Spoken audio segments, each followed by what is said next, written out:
Bondongwani yango ebandi mbote na bino nyonso bisika bozwami pona kolanda émission na biso ya mokolo lelo. Merci pour la confiance au bopesi biso. Torobeta masolo mboka tokolobela actualité et politique mingi penza matali sécurité na est ya République démocratique du Congo to biango malamu depuis un temps. Yiki keza na porte à Goma wapi pa ibadongolomi soba koluka kosala moi mobulu na été wana ya République démocratique du Congo kasi ba mapinga ekolo ba telemi pona ko défendre ango tolandaki appel ya mobilisation à chef de l'État na o Itali penza soutien ya population nyonso poete toeba na ko intégrer armée si possible. Question ya kopesa maboko pe makasi na ba mapinga na biso tolandaki pe ndenge Union européenne cette fois-ci va décider enfin ko pesa ba sanction palpable na mboka Rwanda pona mobulo ba ko sala na nzela ba M23 notamment suspension ya ba mbongo ba bande ko pesa pona ko soutenir mboka Rwanda na makambo ebele et puis une série de mesures oyo bango Union européenne et Zwaki. On va revenir sur ça ensemble avec nos invités qui sont déjà na plateau na biso ya mokwa lelo tokozala bongo na Janville Mukuna wazali bongo communicateur ya parti politique ya Ekolo Chris Mukendi ndeko mbote nayo. Na pesi mbote ndeko Antimos, merci pour la confiance renouvelée. Na pesi ba co-débatteur na mbote. Na pesi ba congolais nyonso de partout. Il y a Est, il y a République démocratique du Congo, où il y vivre dans l'atrocité, où ils allaient imposer par Monguna d'une manière injuste. N'a pas si bangote pour nous que cause ils allaient noble. Très bien. Tout qui bangote, nous sommes ensemble. Na bango, toko bunda mikolonion pour que l'Est de la République démocratique du Congo est à la pacifier. Merci beaucoup. Toko za la peine à mon amboka. Dioka Johnny, c'est ça? Gino plutôt, okay. Nabosani. Yaza analyste politique indépendant, ndeko mbote na yo. Mbote mingi ndeko Atimos, mbote pe na ba ndeko toko kabwa bango plateau lelo nanga mbokuna. Et puis na bandeko nyoso ba kolanda biso na ngonga oyo partout. Toza koyibisa na bandeko na biso baza na Goma, bandeko na biso bazali na Rutshuru, bandeko na biso bazali na Sud Kivu na Ituri, toza na bino ensemble ba prière na biso po ete mboka na biso ezonga malamu puis toza kopesa makasi pe pifo na armée na biso congolaise. Merci beaucoup. Toza la paix dans les perles Kubangila, les perles Kubangila. Yaza mokambia structure eza na kombo na plutôt mokambia structure na koloba dynamique pour un Congo fort moi mboka les pères Kubangila proche et opposition ndeko mbote na yo mbote le président papa Antimos mbote na baninga na ba owapi tokabola makanisi pona sima ya zanga ya lelo les pères Kubangila et balé ya mayele Azali, non seulement pour sa opposition, mais il y a opposition. Très bien. Je suis le coordonnateur de la dynamique pour un Congo fort, une structure de l'opposition. D'accord. Merci beaucoup. Donc voilà, je salue toute la population congolaise dans son ensemble et surtout c'est du parti l'Est de notre pays où ils allaient souffrir actuellement. Nabasa, il y a guerre, on est des cœurs. Merci, Ndeko. Le Congo restera un et un seul. Merci beaucoup. Enfin, Torozala, na Monamboka, Academia et Mango, ACP, Chantilly Ngobila, Mbote Nayo. Mbote Ndeko Atimos, merci pour le plateau Nayo. Très bien, merci beaucoup Ndeko. Je crois que émission Nabiso Yangoyo et Bandi, Narosen la Bandeko. 5 minutes, 5 minutes. Pêche autant parole, 5 minutes au respectant les pères qui mingi. Respecter 5 minutes. Na osoro za na bambodi na yo respectant Janville yo peut même car académie on tato sera minute. Ne peut permettre à bisoto capitaliser ngonga pour que mutunyo so azwa temps ya roloba malamu. Alors to bandi na Janville Mukuna to la qui sortie médiatique à chef de l'État et zelamaki mingi depuis Yiki et Sanosaki na côté à Goma. Et enfin, chef de l'État Aebi na Kotombo la Mongongo a Sengi na Baimbo Kanyon soba pese kaka mabokote kasi na ba jeune ba se mobiliser et belé derrière le phare d'essai et puis à l'obélo moro très importante au tozaï cause la surtout réduction il y a train de vie il y a ba institution les pères Kubangila lobela on peut mis na plateau depuis il faut qu'on réduire enfin est-ce qu'il y a un bon moment to yé kaka pour la guerre après guerre et que zonga ndenge zalaki bon nyon soit na article au sala banalise. Merci beaucoup Ndekontimos. Vous savez, la République démocratique du Congo tokolekisa ba moment très fort. Ces derniers temps, je suis en train de demander na bande konabiso. Bande konabiso ba Kubangila, bande konabiso ya opposition. Bande konabiso ya ba parti politique. Demande ya Jean-Ville Mukuna ces derniers temps ezali se moko. Tobo sanananu ba couleur politique na biso. Très bien. Soki moto azana ndaku na bana nae.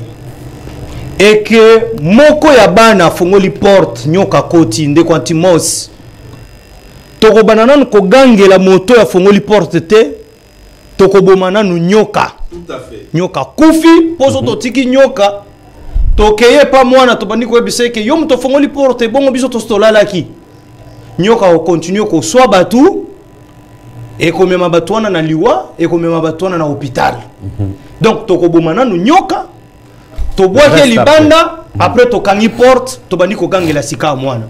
C'est un peu pour dire na moment oyo to tika nanu ba discours du genre yo muto fongoli porte yo muto saki mato imangongi to yo lobaki na yo boyoka kite bino bato pouvoir to yebisa ki bino boyoka la kabisote munguna sa kote libiso ndeko Kubangila to bosa na nanu nyonso soki to bengani munguna to repousser musika sika wa to kozonga sika to komoni ko yebisa na ke muto fongola ki porte ezali e mango mango to bandi ko talisa o sala ki mabe o fongola ki porte donc na minute oyo tobo sanana no nyonso wana parce que au moment oyo bako yebisa biso ke boza mutu makasi bino bato pouvoir to yebisa ka bino boyoka kate biso pe tokoloba ke etumba o tokutaki yango tokoloba nani ezaki Kabila Kabila pe na tour na ye ndeko na Ngantimos akoloba ke ngape eza tata na ngai musée pe so to la musie na place awe na bawa awe biso ke eza pe ngai te ezaki Mobutu. Et donc na minute oyo tobosana nanu makambu nyonso nanu munguna kote libiso tobosana nyonso nazongi na discours à tata mokonzi école tata Ntimos na yoki kaka na bande ko opposition je suis ça de près même na ba réseaux sociaux non on s'attendait de Félix il fallait qu'il a déclaré guerre ndeko na ngai sengal to sunga batu parce que ba émission tout ça la rapeza la na caractère pédagogique mokonzi école aya kaka ko signer ordonnance déclarant la guerre. C'est l'article 86 et qui est l'article 146. Balobi que avis y a déclaré guerre et où t'as d'abord na conseil y a défense. Après et comme mama sikawa na conseil de ministre nde sikawa président de la République a koyase comme ordonnance déclarant la guerre. La question que je me pose, Nabatoyo, bako imputé président de la République, il devrait seulement un discours à 12 minutes. Est-ce que est obligé à roloba? Donc, d'abord, article 143. Le président de la République, la question que je me pose, est-ce que conseil, il y a défense, est-ce que peut-être qui a vu nango point trait. Donc, je me dis ceci, le président de la République a déclaré guerre T. Conseil, il y a défense, et peut-être qui a vu nango T. Et aussi, Ndekontimos, on a vu la guerre na Ukraine, na Russie. Poutine a déclaré guerre T. Contredire nga azate. Poutine n'a jamais déclaré la guerre. Mais l'atrocité on a, s'engage à la guerre. Je peux me dire ici que le discours du président de la République il y a 12 minutes, c'est aussi une manière aussi, même dans la diplomatie, on ne dit pas tout. Le président est allé plus loin à l'objet que Rwanda a offensé Bisso. Ndeko, quand quelqu'un vous offense, donc il doit vous payer. C'est un peu pour dire que les Rwandais, très bien, côté les Bisso, kofuta ka Bisso. Kofuta Bisso, on a ezali peine offensif na Bisso. Et donc, na minute oyo, Ndekontimos, et Sengeli Totika la scène discours du président de la République. C'était un discours rassurant. C'était un discours, il y a moto ya kozonga simate. C'était un discours, il y a kopé sans pifo, na ba part de Senabiso. C'était un discours, il y a encouragé Bawazalendo. Il est allé même plus loin, on entame na yo. cette histoire, il y a réduction en train de vie à l'institution. Dès qu'on a une institution, on a d'abord lui, la présidente de la République, et ça l'a quatre, ou qui n'a salé par émission. Et belé awa pour na koebi sayo, pour na koloba sur le train de vie. D'accord, merci beaucoup. Abimisaki ba rapport ou ko la kisa mbongo ou ezali ko kene na ba institution. C'était aussi une manière du président de la République. Il y a qu'au CDP, moi qu'on a salaire naïe parce qu'on parlait de réduction en train de vie. On commence d'abord par la présidence. Merci institution nyonso. Voilà pourquoi nous disons na minute oyo miss na biso nyonso ezali na est de la République démocratique du Congo. Et c'est la députée, mandataire public, ministre, biso nyonso, bayi politique, ba comédien, ba musicien, miss na biso nyonso ezali c'est na est de la République démocratique du Congo. D'accord. Merci beaucoup Jean-Ville Mukuna. Alors, Dino Dioka, tu es panayo, ndenge kwa lobby, batubeli bazela ki mukonza décréter guerre, a décrété en thème à lobby le mot peu important. Mobilisation générale, bilingue, token de l'armée, et puis il y a Moussoussou Abakisi, train de vie. Comment réagissez-vous à chaud par rapport Nano, il y a discours de Mokonza Boka? Merci beaucoup Ndekwatimos. En tout cas, discours à Mokonza Boka Tolandi Ango na ekenge nyonso na d'accord kolobandenge nini. Les termes ezoki banga, c'est-à-dire Tolandi discours wana Toyoki président pendant 12 minutes, président à lobby Oyo Tozaki nango bosenga. Oyo Tozaki nango bosenga entre autres neti yo tolo ba wana point à train de vie à l'institution. Bandeko ya opposition baganga ka bandeko baloba ka bandeko baloba cette fois-ci président lobby derrière lelo pour na bandeko bazolanda o msumba zaki informité déjà ministre ya finance na ministre ya budget basa na réunion lelo pour que batala faisabilité nango ko za ndenge ni bako banda yango lolengeni. Déjà lobby premier ministre ya mbaki ba ministre nyonso solaire na bango kantassi. Ah donc lelo déjà ba la faisabilité nango ko za lolengeni. Tant que président de la République azoloba été ba jeune nyonso de 18 à 25 ans, Tokiende ko s'enrôler na FARDC. Et cet président, il faut que directement que non, Toketo Bounana Rwanda. Mais tant que le président le to s'enrôler d'abord. Au début, le lo, au moment dans les réseaux sociaux, au moment de Komusu sur Koloba, on a là ko s'enrôler, soit na moni moi na mutu tel ne ake ko s'enrôler. En tout cas, tout ça n'a étant donné que moi, le bâtiment, même monsieur, oui, ça s'est dit, engagé à Kassan pour autant, lancer offre d'emploi, mais ce comme une armée, pour que Ozo Moussala, pour que Olata, pour que Olia, Obala, Osala fête, Osala Nyon Soko Kosa, les Seigneurs Ozana Mabele. Mabele Otozoa, en 1885, la conférence de Berlin, 2 345 1410 km². Lelo tant que tu as le problème aura au Goma iso kendi. C'est-à-dire mabele wana soki toza nango lisute au mona lelo ba palestinien baza ko bunda. Pour nini bazo ba toza lisuna esika ya kote melati. Avant ozwa nyoso ko koza nango bosenga ndeko elenge ozola nanga na ndako sikoyo. O na sisa kela sina ko luka musala o il faut ngala obina bala esengeli ozana mabele po babengo congolais, c'est-à-dire il faut zana mabele mo babenga ngo RDC République démocratique du Congo. Koloba ete ngala oke ko s'enrôler so na moni mwana ya X ake ko s'enrôler. Ezali discours moko ya mabe oyo malheureusement, ce sont nos compatriotes au bazar opposants. Bangonde babandi na makambo na ba Twitter na bango na ba réseaux sociaux na bango ozomo na mutu na réseaux sociaux yeso azala méga na e eza seulement pour que a pousser batu na haine. Mais mboka oyo eza ya biso soki to bebisi mboka ou soki to bungisi mboka oyo lobby to kovanda wapi. Président de la République à lobby bande konangai président à lobby que biso toza na sima ya ba wazalendo biso toza na sima ya FARDC. Président de la République à lobby que Tozalaka jamais humilié biso ba congolais. Mais tant que président lobby Tozalaka jamais humilié et sengeli nini ça dit le quoi baza ko attaquer biso il faut tout comprendre lo komoko lelo yo eza guerre d'agression. Biso mtoke obundisa ba Rwandais te ba Rwandais bae envers biso et puis bazo bunda na sol congolais na mabele ya biso ba victime eza ba congolais.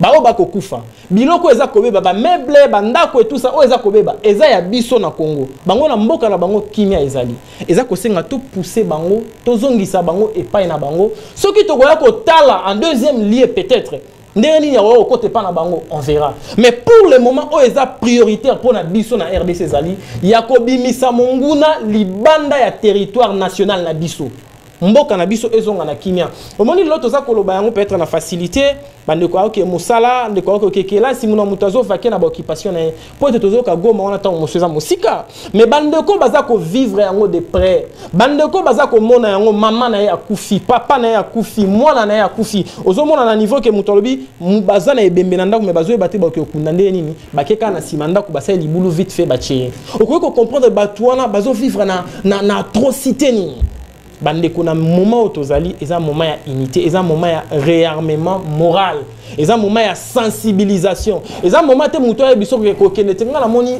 mardi tangu mouvement wana spontané ebimi ba jeune ba koloba toza président de la République après ça biso mando kito kindi biso surtout ça qui est l'aéroport OK bana changu ba ke même na aéroport avion bima nde te bandeko bo kende bo s'enrôler ba pesa bino formation c'est alors que boko ko na guerre OK ka bongo te ozana technique mon côté oyebi ko gérer mundu kité lo côté non donc on a ko koloba yango wana ndeko atimos bandeko batika ko luka ba kwak président bon ka lo bakaka déclarer ka guerre président non moment otozali biso nyonso opposition pouvoir en place société civile leader nyonso moto nyonso na sima ya mapinga na sima ya tata ekolo pour que kimia ezonga totalement la mboka na biso et puis total avancement ya mboka na biso. Merci beaucoup Juno Dioka pardon merci beaucoup OK toye pas ya je préfère prendre Emango Mango hein toye pas ya Emango Mango to sukisa na bon, toqué pour ça.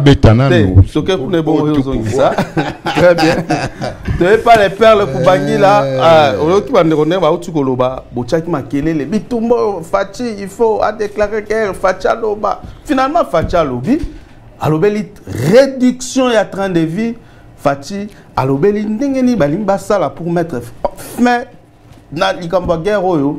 Et puis, il est important par rapport à l'appel na jeunesse pour intégrer armée, mobilisation générale. Je rappelle cet exemple, moi bien au lobby, nyoka koti na kachandaku, bino molingi babenga bino ba nyoka pourquoi les perles. Merci beaucoup, cher Antimos.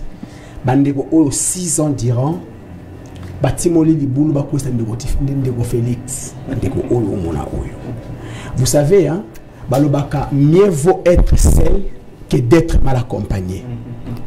Tu sais qu'il dit, il peut être seul que d'être mal accompagné, comme il est mal accompagné par nos amis, nos frères. Tant le bilik sur Nyoka, ma commis et sans la Mukanda, il y a des chroniques 7-14 et le bi. Si mon peuple circuit est invoqué mon nom, simili, prie, se détourne de ces mauvaises voies. Vous savez, là, j'ai retenu humilié et se détourner. Il y a des choses que la Bible a épinglées. Ici, il a parlé que non, le président ne pouvait pas déclarer la guerre sans toutefois recevoir l'avis du Conseil supérieur de la défense. Mais lorsque le président nous a dit, en cas d'un monde d'escarmouche, alors que non, en cas d'escarmouche, je dois attendre l'avis du conseil de la défense et ensuite non, il a dit en cas et il a dit le jour où une seule balle, il n'a pas dit deux, il a dit une seule balle et que quoi na goma beaucoup va on a sala kasi yango asali asali discours asali pas se mobiliser donc escarmouche asali pour asali discours ce qui est escarmouche pas ça discours à mobiliser aux hommes que tout le monde est maintenant mobilisé pour et donc non s'il te plaît et donc il y a Félix. Tu sais, Mouzé a dit une chose de très importante. Mouzé avait dit à son temps, attends la Koufi Lelo, gardez ses flambeaux, ne jamais trahir le Congo, que ce pays reste un. Parce que Mouzé savait que le fait pour lui de combattre le Rwandais, ça pouvait lui coûter la vie. C'est comme ça qu'il a dit, attends la Koufi Lelo. Continuer ce combat. C'est le combat que nous sommes en train de continuer. Combat à vérité et combat à rationalité. Nous, on ne flatte pas Tshisekedi pour qu'il nous donne les postes. Alors, qu'est-ce qu'il fallait faire? Très bien. Selon you. D'abord, il faut balayer. La deuxième des choses, notre grand frère nous dit, il nous appelle à la solidarité. Il nous appelle à l'unité. Comment on peut s'unir pendant que Moukébaï est en prison? Kaboun est en prison, Kikouni est en prison, Ndala est en prison. Les autres, il y a 20% des opposants en exil, 20 en prison. Mais non, ce qui est plutôt sérieux est dans une unité de façade.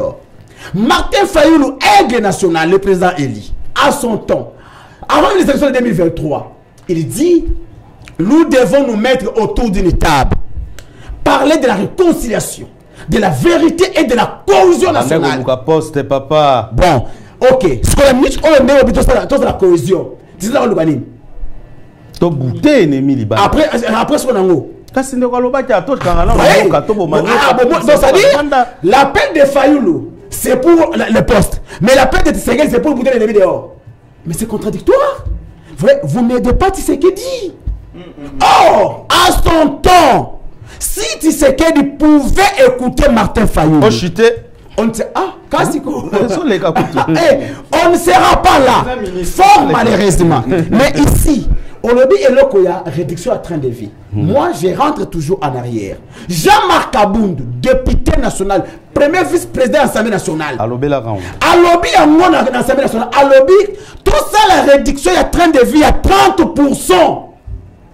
Tout soutenir armée. Il a même posé la question à ma députée. Qui, parmi vous ici, peut dire demain d'envoyer son fils aller faire l'armée? Bon, pourquoi? Parce que bon, il y a merci beaucoup, bien traité. Très bien. Donc aujourd'hui, nous, oui, nous portons notre soutien à notre FARDC, mais comme l'a fait déjà Makaboun à son temps, les FARDC, il y a tweetité, il y a marchité. Merci. Mais pour ça, il y a un bon traitement, un bon salaire et aussi un bon accompagnement. Merci beaucoup. Nous avons une très bonne armée. Très bien. Si aujourd'hui on équipe et on paye à un militaire $1000, imagine, il y a des députés qui ne savent ni écrire ni lire. C'est trop fort, hein? Voilà.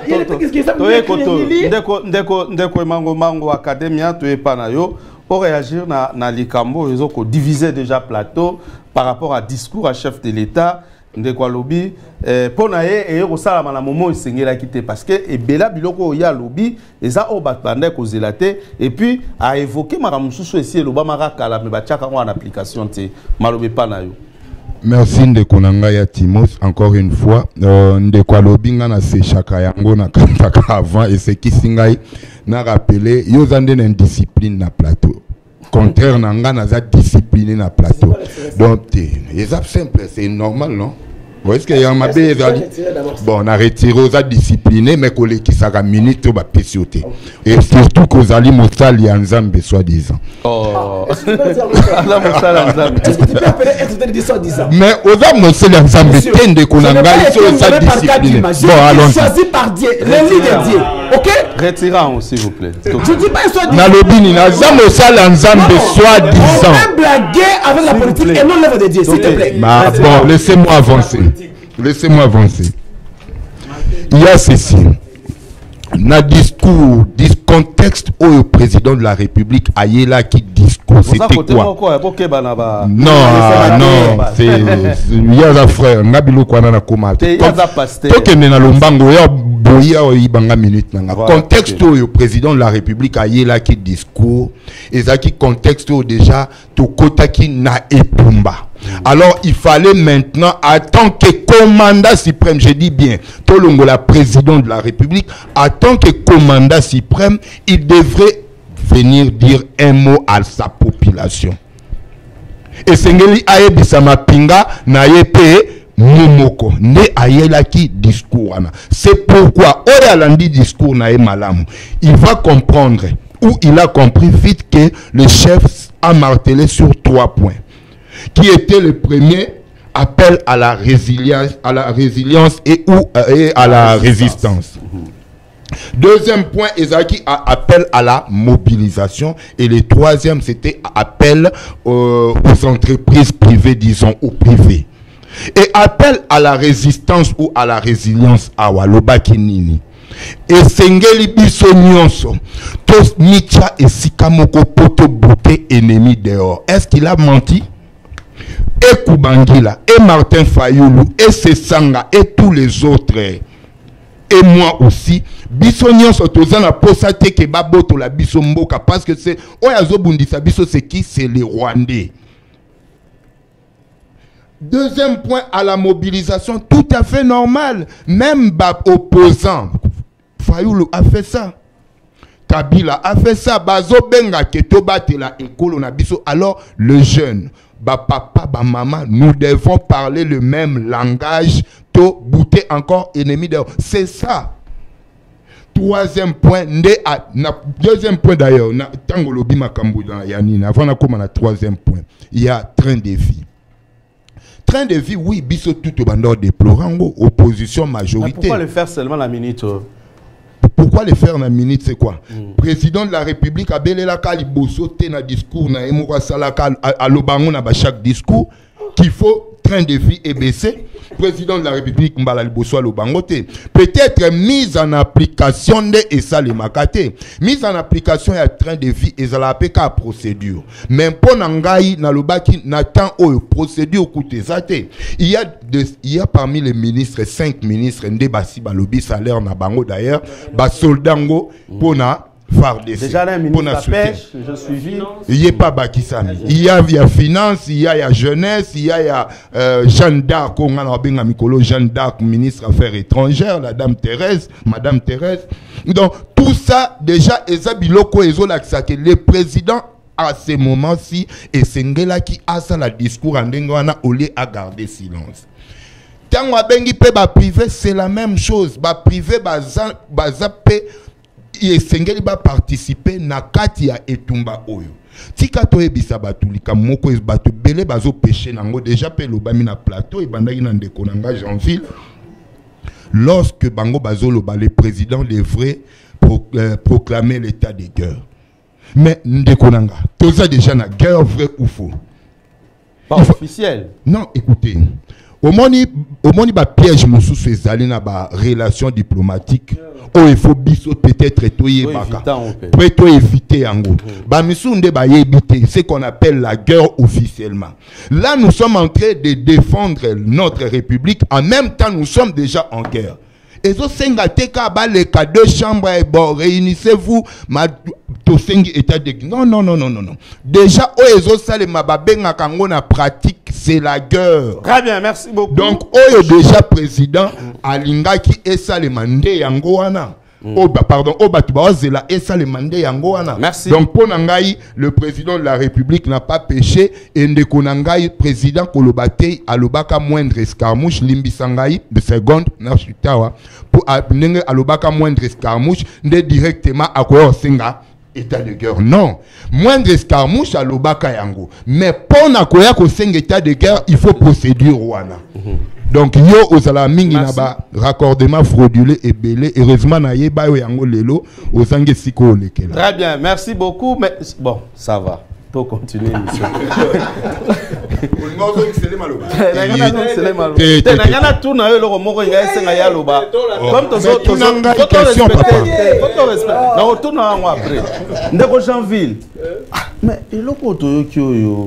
Mais chef de l'État a sali déjà discours ou ministre de la Défense. Je sais que Oza Nzinga yé pas bêti discours mususu mais ba raccordement mon bimi na ba réseaux sociaux ba copie ba texte finalement c'est quoi le problème? Pourquoi éclaircir la population pour toujours ba détail. Deuxième question, et ça en rapport na décision Union européenne et très à ba mesure Oyo et Pekisi pour que Rwanda a bénéficier dans le soutien notamment combien de millions, 20 millions quelque chose 60 millions le monde que cette fois-ci Union européenne est en application bah sanctions Oyo RDC et Bandeko Senga Fachi a gagné en termes de diplomatie.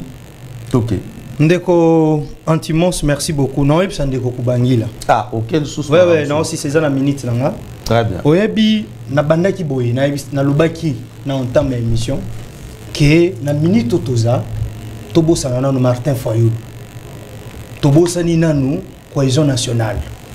Parce que quand vous nous ramenez dans ma cohésion nationale, c'est que vous ne voulez pas dire na peuple ezalaka que na kati ya cohésion nationale bolukaka na Martin Fayulu ezalaka des postes. Mais vous n'arrivez pas à dire ça aux gens. Parce que la cohésion nationale est comme même biso na table. Faut que bisaka batu bongo. Na table wana bokoya na cahier de charges. Na cahier de charges wana parce que na yo qui un bon nombre de choses que vous avez énumérées ici, au lobby na cohésion nationale c'est une réconciliation. Na réconciliation wana ko senga ke nanga aya na réconciliation selon Père Kubangi. Donc M23 moto yo accueilli soi-disant babotole carré minier andimi na ye kokende na rébellion donc esengeli tsikoyo aya to solola na ye. Mais c'est aberrant s'il vous plaît. Biso na bino to yo kana que moto akozoli susu pouvoir na nzela ya mando kité to pona to lobi ke to kende na ba élection. Si bomoni que Félix akosala mosala malamu te selon vous, mais moi c'est 2028 to kende na élection. Pourquoi aller toucher les armes? Koboma ba Congolais, oh, vous prétendez qu'on y a diriger. Mais ça, c'est quelque chose de son contraire. Très bien, on a le sujet. Donc, la minute, Tobo Sanano Makambouana Nyonso. Et ça, le bac. Alors, il a dit que Tozo flatté Félix, c'est que du pont à bas poste. Non!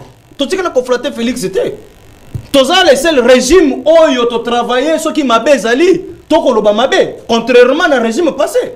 Je m'attaque ici chaque fois ici dans la gestion ya Bumba. Mais je suis du pouvoir. Mais tout ça laissé le régime autocolobake ah ministre ko sala mabe contrairement au régime ya Kala. Bango bando lo ba mabe to nyonso baza ko gobe yango. Mais biso de comme tu montes biso to flataka pouvoir te. S'il y a le mal, nous disons que oh ezamabe to lo baka yango. Très bien, dis-moi d'invita. Donc ndeko nanga ipona ko répondre pona oh eko circuler oh etali VPM ya défense. Éclairage. Dis-moi d'invita. Très bien. Ndeko, à mon avis, d'abord, je dois aller d'abord dans phase à Liboso. Le président de la République, qui est le commandant suprême, avait déjà fait un discours poignant depuis il y a 12 minutes. Donc, le discours qu'il y a Sima, moi, à mon avis, je trouve que et qui soit lié. Donc là, je m'adresse déjà na ministre de la Défense, puis na cabinet ya ministre de la Défense. Basungi ministre T na communication ana.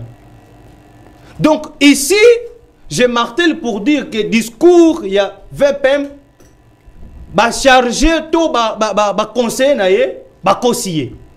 Et je demande même ici na 10e rue télévision, il y a révocation, il y a Oyatali chargé ya communication, il y a VPM à défense. Parce que je dois être vrai discours wana ezalaki yangote. C'est un discours raté. C'est un discours vraiment purement raté. Parce que le commandant suprême, le président de la République, avait déjà fait un discours où Ndekonanga et Mangomango a étalé Awa. C'était clair. Il nous a appelé à la résilience, il nous a appelé à la mobilisation, il nous a même appelé à s'enrôler déjà dans la armée. Je trouve que le discours yaki lobby, il y a VPM, bateau et conseiller, n'a chargé la communication. Et ça a vraiment raté. Le discours wana est place na ngoté. Et contenu à discours. Il y a des problèmes. Contenu à discours ezaki mabe makasi. Eza malamuté. On doit se dire la vérité. Discours wana c'est comme si eza plagiat ndeko nangai. Et c'est qui vous donnez ce discours là, c'est le VPM ya défense. Na moment nini na moment ya otozali agressé. Oyo monguna kote libiso comité na Goma. Et vous donnez un discours où ils attendent la quintessence dans votre il suffisait seulement qu'on l'obéisse la combo et à mon toit sollicitation. Je vais aller. Moi je dis ceci. Dans le moment oyo, dans le moment oyo, et c'est là qui partait que VPM aloba. Biso nyonso miso na biso ezana est. VPM et c'est là qui a fait sa orientation na yé. Très bien. Na militaire na biso baza na kati sur alors, place. Union européenne. Union européenne. Ndeko na ngai, je suis parmi batoyo. Continuez. Je suis parmi batoyo. Ba bêta CT. Ba bêta CT sur ba sanction. Sur l'hypocrisie. Parce que ndeko, ba rapport ezalaka sur la table, il y a conseil, il y a conseil il y a ONI. A fait ça rapport aya apesa ezalaka na Union européenne. Mais ndeko, combien de fois on a demandé des sanctions? Tant que je vais tomber les lots awa. Et ça dit déjà, Monguna Koti a comité na Goma. Combien de fois le président de la République a demandé les sanctions? Combien de fois rapport il y a ONU et la ici clair et net que ce n'est pas M23 et Zande Rwanda. Parce qu'aujourd'hui c'est clair de Konanga Yantimos. Aujourd'hui, tous allez les choses pour combattre M23 et ça le col étiquette. Mais les lots c'est l'armée rwandaise et ça sur place. Merci. Alors nous demandons, voilà pourquoi Nazalaki vraiment côté les là suspension à ba marche ou ça la pas gouverneur. Il fallait continuer. Mais c'est qu'il faut continuer. C'est à lui de on a refusé à cause de la casse. J'ai condamné ba acte union socialement qui a ba pillage, mais Ezalaki n'a autorité gouverneur Bumba de prendre des mesures sécuritaires. Mais ba marche Ezalaki notre façon il y a pour la Red Bull na biso na comité international na communauté internationale pe na Union européenne que on en est marre il y a atrocité. D'accord, merci beaucoup. Mais suspendre des marches, moi je trouve ça c'est comme si ba autorité na biso un moment ils veulent jouer aussi. Non, c'est bon. C'est ça. Non, c'est bon. Vous suspendez les marches. C'est bon. Non, mais il faut mettre des mesures. Laissez-moi. Non, faut pas. Non, on a Moutazo Simanga. S'il vous plaît. Sur la télé. Ça engage que moi. Très bien. J'ai dit que dans un moment où ça. Notre manière, le président de la République nous a appelé à la résilience. D'accord, c'est bon. Paiement. Résilience na biso. Président Lobi, président Lobi, motonyon son à niveau na ye à défendre Mboka. Biso, tosi ma mindu kite, tosa ba militaire te. Biso en tant que peuple. Faut bima. Yo dois suspendre marche. Melamay. Jean-Ville Melamay. Même question de coopération. Alors, 20 millions Oyo, Union européenne. Et le lot est là qui c'est clairement que l'Union européenne. Sanction d'ailleurs c'est difficile pour citer même comme Rwanda, même la France. On a vu le représentant ministre des Affaires étrangères français aller rapidement après une série de conversations. Il y a Macron, Félix Antoine Tshisekedi finalement. Macron a dépêché parce que déjà on peut même arrêter la coopération en France et puis voilà. Condamner Rwanda, Union européenne, peut 4 avantages non sur Rwanda. Notre lobelaki n'est-ce pas une façon il y a victoire dans la diplomatie on va te belé tous on a plateau ba diplomatie ni aussi voilà n'est-ce pas ma conséquence positive il y a diplomatie voilà. Très bien Ndekwatimos en tout cas oyebi ba autorité rwandaise bazana politique moko balingaka na tête ya RDC ezala toujours na président moko aza faible tous en pouvoir moko oyo eza makasité de façon que bango ba toujours na ko régner likolo ya RDC. Nazo répondre na question na yo mais rapidement na monaki ndeko alobela ki par rapport ya eloko alobaki président de la République alobaki pendant la campagne électorale à la moindre escarmouche a ko déclarer guerre. Réunir les deux chambres. Oui, les deux chambres Pierre ont déclaré guerre. Ngina bisana ndeko nangai la politique, on dit très bien, il y a toujours une grande différence entre discours et la campagne et la gestion de la République. Zela na okende na nourrir marambo na lobby, il ne faut pas aux unis ni au kangi non. Au katimba va partager. Aux États-Unis d'Amérique, Barack Obama pendant sa campagne électorale pour qu'elle ait un premier mandat alobaka une fois élu président des États-Unis na okanga prison ya Guatemala. Il y a Guantanamo. À l'équipe président, la force des États-Unis, ils ont prison à Guantanamo. Une fois fermé, l'ennemi à États-Unis va de partout et puis tous sous la force. L'actuel président Trump, pendant le discours de la campagne pour qu'elle ait cette fois-ci, les Américains, nous savons comment passer parce que les immigrés sont ébélés. Ceux qui n'ont pas élu président aux États-Unis, et l'autre qui a bosso, tu aurais refoulé parce que c'est là. Alors, une fois élu président, tu as landé là, les immigrés sont au Bazali. na administration américaine. Mais na biso na moment oyo eningani ba église, société civile eningani je mets ma main à couper à osala monter. Tu mets déjà ba immigré ba comment? Yo kana biso. Déjà ba abima. Ça ne va pas se faire na ndenge alingela ki ba millions de millions on a balima parce que Erosenga beaucoup de moins aux États-Unis. On l'a dit, à Rosa la 4 ans d'union sur un mandat, rien que pour qu'il y ait un moment où les Américains vont se faire. Nalingi na lobaboy. Ndeko, il ne faut pas dans le moment où toza au mbo keza na guerre. Batumo ba bima lobake, ma président Martin Fayulu alobaki, il fallait to kuta na to solo là, le loto suki wapi. Non. Oyo toza na ngo besoin dans moment oyo. Sphinx Ali Sarabiso, prenez-vous en charge. Nde eloko président de la République azarosa na moment. Ezako senga. Mutu nyonso atelema na moment oyo acha maboko na na pat pour que mboka ekeli buso et surtout que na moment oyo mboka une partie eza occupé mais ngala okamwa du moment où bandeko baya na oki alobi ndeko alobi aza pasteur très bien mais j'ai jeté la Bible à sala kinini du moment où nan kutu na touché même pas point au problème déjà du moment où j'ai jeté zaki même à l'étranger ayoki ka keno babuki même ba sepir que ba père na bino a senga ki alobi il faut na kendi Asalango, Jérémie Asalango, David, mais comment un serviteur de Dieu, dans le moment où au moment crucial, il y a un cannabiso, oh, Moutounio, même moi, dans mon qui est classé, Mboka est presque paralysé, nous sommes à Kinshasa. À combien plus forte raison, Bandeko Bazakuna na Goma. Et là, on a quoi Koloba, par rapport directement dans le chité, par rapport à la sanction, il y a Union. Merci beaucoup. Par rapport à la sanction Union européenne. Ce qui te commis le stade, pourquoi? Parce que les autorités congolaises balobient ouvertement le problème. Tozaki na régime awa bande kolobate et ça na ndekomo ya RTNC azaka DG na manifestation ya PPRD na Fikine un monsieur alobi seulement kombo ya Kolomoni alobi seulement kombo ya Kagame non Kagame tabika Rwanda le monsieur a été suspendu ti lelo azongi la poste na été viré mais lelo président de la République yemoko papa na biso banda ko yebisa biso ke mboka na biso nous sommes agressés par les Rwanda. D'accord, merci beaucoup de Kodioka, merci beaucoup Ngongeza Mukie.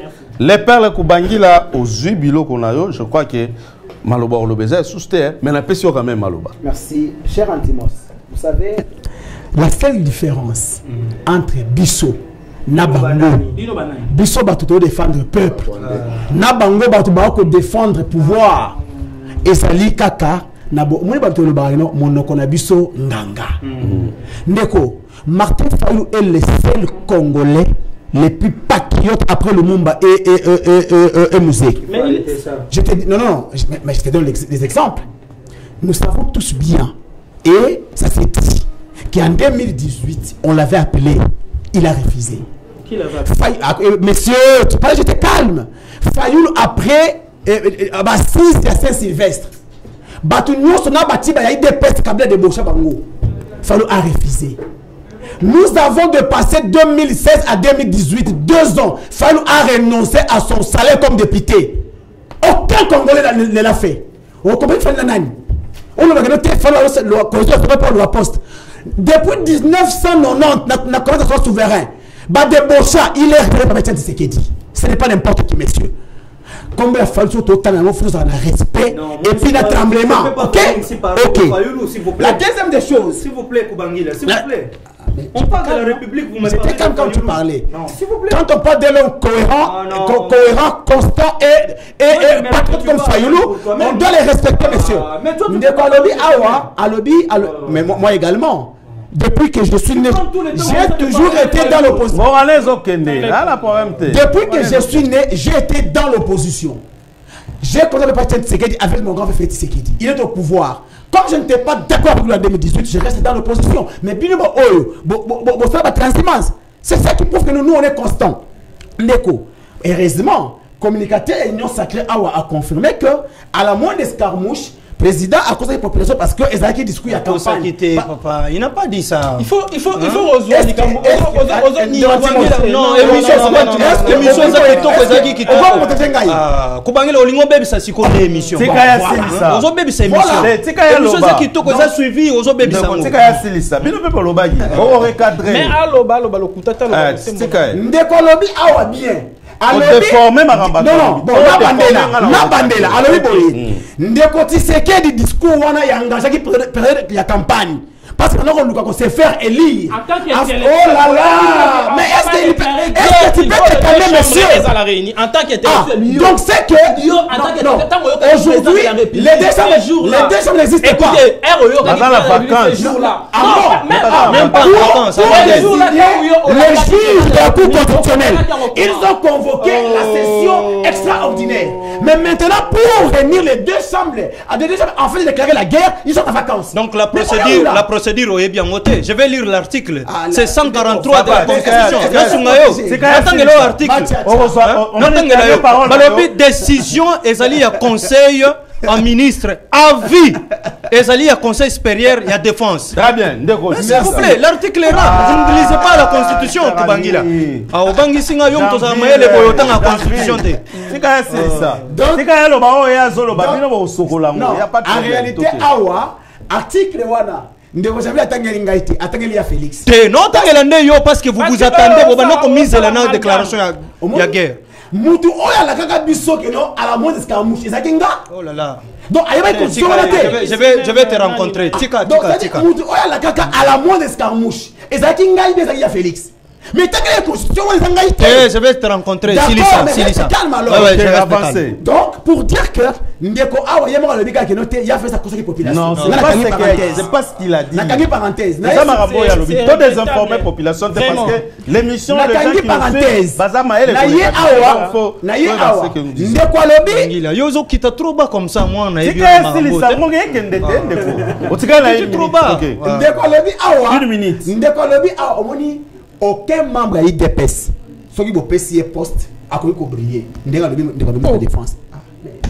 Est-ce que la notion de débat parce que non tika ayemo lobi awa abi comment le chef a dit et son ministre de la défense aye pe susu awa na makamala na na film aye ko loba yango et plus grave encore le chef a dit on n'a pas exclu voie dialogue mais lui dit papier voilà y a dialogue totumba yango. Mais avec les M23 ça c'était vraiment c'était fort. Écoutez, s'il vous plaît, cher Antimos, nous devons 20 secondes. Vous savez hein, moi je ne suis pas là pour moi je défends la nation. Je n'ai qu'un seul état. Les Gambiens Union européenne. Non. S'il te plaît, faut pas être injuste. Les Cambouis l'Union européenne. Est-ce que vous savez que l'Union européenne, l'Union européenne devait pas renoncer à l'accord. Il y a achat, il y a or, il y a colbat na Rwanda. Avant, il y a Koko, ça biso la biso wana. Parce que bango ba yebi que Rwanda za producteur ya colbat té. Aza producteur ya or té. Mais bon si il y a accord. Pour utawapi. Très bien. Alors, Mango, et ça donc là, au plus la gauche, pour qui à droite. C'est du bluff. Moi, je pense que la RDC, pour se faire respecter, elle doit utiliser la force. Parce que si aujourd'hui, on arrive à attaquer les Rwandais, ça va paralyser la sous-région. Alors, tous ces gens vont réfléchir de sorte que... on continue à le Pasteur Yewana. Oh, pasteur. Okay. Ouais, ndeko nanga na ngika na sujet tozo solo la pona guerre na est na bakiselo ko mo eza vraiment na kobosa. Solo la mesure à Union européenne. Oui, nazo kende na likambo eza pona sécurité ya mboka na biso. Apparemment la moni sikoyo batu tout ba se focaliser kaka na est. Or nous avons qu'une seule république où ndeko apesa ki 2 345 410 km². Nalingi ba dirigeant ba autorité à pays bazwango au sérieux. Na kwa mutu no tozaka kana même problème bazo boma batu. Tilelo bunagana ezana maboko ya ba rebelle. Congo central Keba. Bandundu Keba. Donc ba autorité bazwa pe ba fortifier moralement, financièrement, même des gemmes, même la police au bazan à la frontière tout. Pourquoi? Pour baza siko na temps oyo, l'ennemi est en train de ndenge bango bolo na Bible. Il rôde autour de nos frontières comme un lion rugissant. Toko makunate, ça la différence à la religion, te na Bible, baloba bongo. Donc ennemi azotale là, ba frontière na biso et nous risquons. Pour biso tout au comme focaliser kaka goma. Yango même Bosembe. Un élément important. Même Bosembe, je veux lui interdire. C'est un maître avocat, un juriste que je connais, asa très intelligent. Ce qui n'a lobby ne boelaxité que na longolie mayele. Bosembe makambo lobby. Oui, c'est vrai pour na peut-être koye banenge ya ko garder position il y a mental il y a population. Mais écoutez, yo loba ki moteti kana loba na mutu merci beaucoup, merci. Mais lobe lo kwa solo. Infraction na makambo yo bimisi ezate. D'ailleurs, c'est toi qui commets une infraction pour oser freindre même ba loi. Il y a donc comme boya batu ba loba. Faire l'apologie de l'ennemi, c'est ça. Non, on ne peut pas. On ne peut pas non plus communiquer. T'es commentaire trop ya comprendre makambo lo bate. Mais ngana lobi nende boyi. Siko ya lobi kaka so tel na ba règlement na e au mona a lobi kaka pona goma. Siko nga tangelo kwa mutu.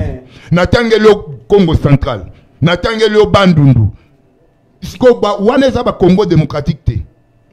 Non, on doit faire la part des choses. Et puis eza limité makambo lobby et bon eza peneze ezo senga émission donc quel est essentiel, c'est constitutionnel, donc quel est essentiel na lingi na loba boye ndeko na ngai kubangila tika ba moindre escarmouche vanda ndeko alobaki makambo lobby te ndeko alobi discours il y a temps ya campagne ce n'était pas le président de la République, c'était monsieur Tshisekedi candidat. Très bien. Et tango ai ekomi sikoyo tika ya lobate Tango a commis président et Sengaka procédure. Il y a une procédure administrative, judiciaire qu'il faut remplir même dans ma caméra, même étranger diplomatique. Pour Sengaka, et oui, ma caméra Union européenne, Batiko ça assemblée. L'autre fois on a plateau moko na obaki, c'est Macron là, c'est un voyou politique. Batoubaye baba comprendre raté. Ba Macron batimba on dirait moi na kina bandalungwa.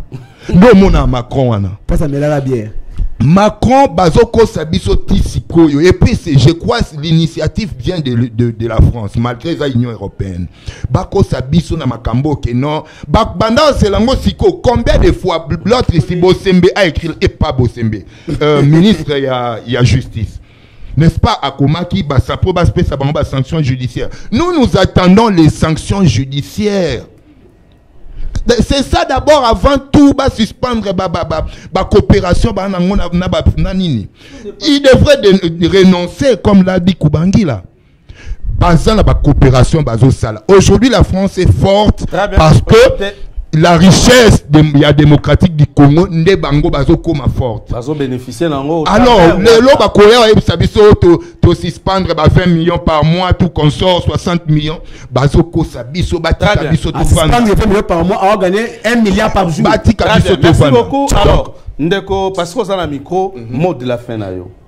Bon, mot de la fin na ngai na kokelo bakaka ke ngai précisément nazo soutenir déjà FRDC nazolinga été population nyonso tozala concentrée na République démocratique du Congo ba continent toloba awa que République na biso apparemment to komi focalisé kaka na est plus précisément na Goma, mais nous oublions maintenant que Bunaganda Mutebandaki toza na kwa mutu bazo kata batu ba fesse toza awa na ngambu ya Brazza. Il y a ces gens là de Rwanda qui ont demandé les terres chez l'autre ici, chez Brazzaville, et tout ça nous ne voyons plus, on est focalisé seulement na Goma.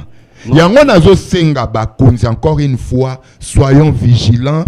Population bazotale la mingi binu, mais nous la population à notre tour Batika biso demander au gouverneur binonde bosolola na ye atimusi boye bisaye la seule façon, la seule manière que la population congolaise peut défendre ou soutenir Chantiningo bilabanda ko pekisa ba marcha Chantiningo bilabanda ki ko pekisa ba marche nini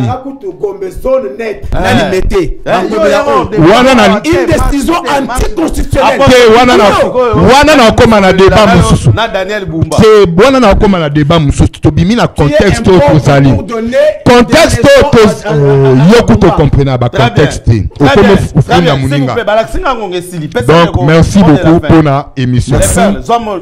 Merci cher Antimos ngai nakosenga na ya Félix na moment oyo ya cohésion nationale comme vous le voulez bien bimisela biso Jean-Marc Kabund bimisela biso Mike Mukebai bimisela biso Mike Mukebai et les non quel problème non problème mais yo muto sauver la problème ça pour la problème kasi yo kende ko vérifier on a communiqué la problème j'ai été avec Mike en prison j'ai été avec Kabund en prison s'il vous plaît j'ai été ce sont les infractions qu'ils ont commis au lieu que na bato de la fin si eux ne sont pas arrêtés ce n'est pas dit qu'il y a Kabou a traité merci beaucoup toi tu as le droit de traduire Kabou en justice je dis ici va essayer en justice la distraction. Le Congo doit se réveiller et notre autorité doit se réveiller. D'accord. Au moins, la distraction de la Constitution nous a menés là où nous sommes aujourd'hui. Alors, évitons la distraction et Mango a soulevé plusieurs points. Oh, et comme le cas là, base, il y a une menace, il faudrait que la personne va conduire la série. Ok, Jean-Ville, les pères, tu m'as déçu aujourd'hui. Ils ont respecté tanté. Ok. Toi, tu es journaliste.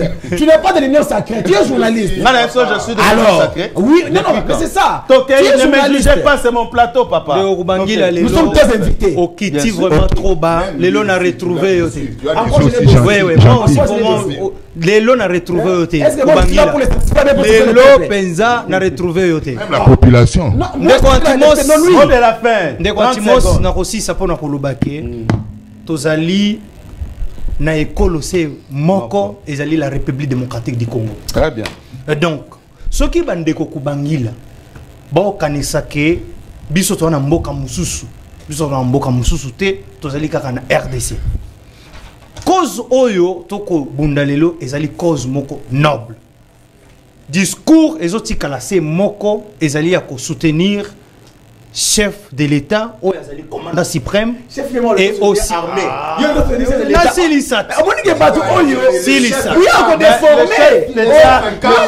Le chef a dit soutenir l'armée. Mais c'est lui le commandant suprême. Non, l'armée est un corps. Je réitère encore mes propos.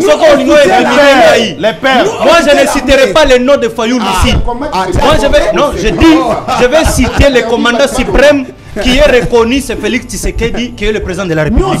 Je dis ceci, je le soutiens, pour soutenir Zalendo, pour soutenir FARDC. Toboyi ba division. Nako senga na ba pasteur, na minito. Batika ba requête du genre lobe ko kende poto, visé ko bima, de lobby na moyo ko soma mutuka. Na sengi ba comédien. Comédien nyoso boko ko sala na minito yo. Ezali sur Mboka na biso. Très bien, merci beaucoup. Atrocité ezali na est. Tout le monde na discours. Ezali ne la République démocratique. Sera vaincu par la République. Mais le dérangement pareil, c'est pas bien. Merci. Merci beaucoup. Je le fais mieux que toi. Merci. Tu l'as fait, non? Ça fait partie de Antimos, bandeko nyoso bolandi biso. Eloko tuli kosenga na moment oyo ezali moment ya sensibilisation. Talent de kwaza mun pembeni na yo yebise alinga mboka bandeko mvula yango nango koma bandeko mvula zananu entre 18 et 25 ans parce que bazo mbongo mingi na l'état bandeko wana oyo bazana na âge entre 18 et 25 ans bokende bo s'enrôler na armée bokende bo s'enrôler na armée bokota pour que to bundela mboka na biso soto bundeli mboka na biso te ekozala pasi makasi na tango oyo toza na besoin ya kotanga kombo ya o leader ya opposition boyete o nani opposant boye aza na prison non biso nyonso tozala na sima ya mapinga tozala na sima ya tata ekolo pour que to bute monguna oyo deo. Merci une équipe technique bana mboka nyonso bomi bongama tokende ko s'enrôler biso nyonso pour kobundela ekolo les perles kubangila nga age poussani mais na tindi ba base na ngai ba base na ba kebele